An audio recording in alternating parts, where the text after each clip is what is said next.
Hello, my name is Ute Luppertz. I am an animal communicator and a pet death doula. And today I have something very special and very personal that I wanted to share with you. As many of you know, when you go to my YouTube channel or to my social media channels, I have a lot of videos where I talk about end of life, where I make recommendations of how you can navigate this journey. And very recently, in my own household, one of my dogs passed away. My dog Pablo, that's his name. And his decline was very rapid, very dramatic, and very abrupt for us. I knew he was sick. He had been sick for a long time. And I have another dog, my dog Gunnar, and a kitty named Esme. And I wanted to share with you how we are navigating this year. So with Pablo, this is my own personal preference. I opted for a witness cremation, which means he got cremated and I placed him and I was present during the cremation. And I took Gunnar with me because Gunnar needed to see his brother being sent off into the fire. So this is a personal sharing. You might have different preferences, and that's what we did. And the animals have been very perceptive of what was going on, and I didn't sleep much, and all of the things. And Gunnar is very bonded to Pablo. And what I did with him is I talked to him about how much we both love Pablo and how much we both miss him.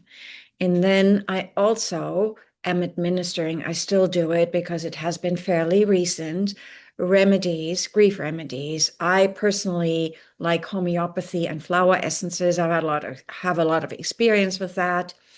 And Gunnar is receiving Ignatia Amara, a homeopathic remedy, and then different flower essences such as walnut, the Bach flower essence walnut, which helps with major life transitions. And I'm taking these remedies too.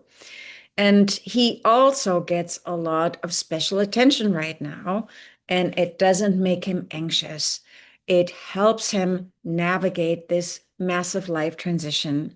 My cat opted to be our social worker, so she's making sure that I get a lot of TLC.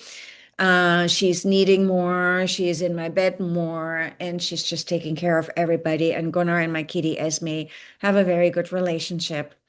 And so we are navigating this with the awareness also that we are in an ongoing relationship with Pablo's spirit. It's very present, it's very alive for us. And I acknowledge this energetically also with my animals. And I have found when I recommend it to my clients, it helps many animals. And I can tell you that in my own household, it really makes a difference. And we are all navigating this with more peace and more grace. And for me, the biggest difference is that I am actively in connection with Pablo's spirit and that he is also actively in connection with me. My main concern is that the other animals, my kitty Esme and that Gunnar, that they're doing well, that they are navigating this and that their emotions are acknowledged. Then I hesitated for a moment because it's not quite the same as our emotions. I can intellectually conceptualize it, and Gunnar cannot, but I can feel, he got a little bit more quiet. And then when he started receiving grief remedies, he actually picked up a toy again, which made me, of course, happy. So, and then he gets a lot of exercise as he can handle it. He is also a senior. And I felt compelled to share this with you because I am also in a situation where we have a loss and where we are grieving and where we are doing our best to navigate this and take care of everybody in the household. So I hope that this was illuminating for you, and let me know if you have any questions. And you might have different things that you're doing. I know a lot of people use other supplementation or Chinese herbs, or they do other things. But I felt this was a good opportunity for me to share a little bit more on a personal level about what is going on in my animal household and how we are honoring Pablo's spirit and how we are honoring everybody's journey.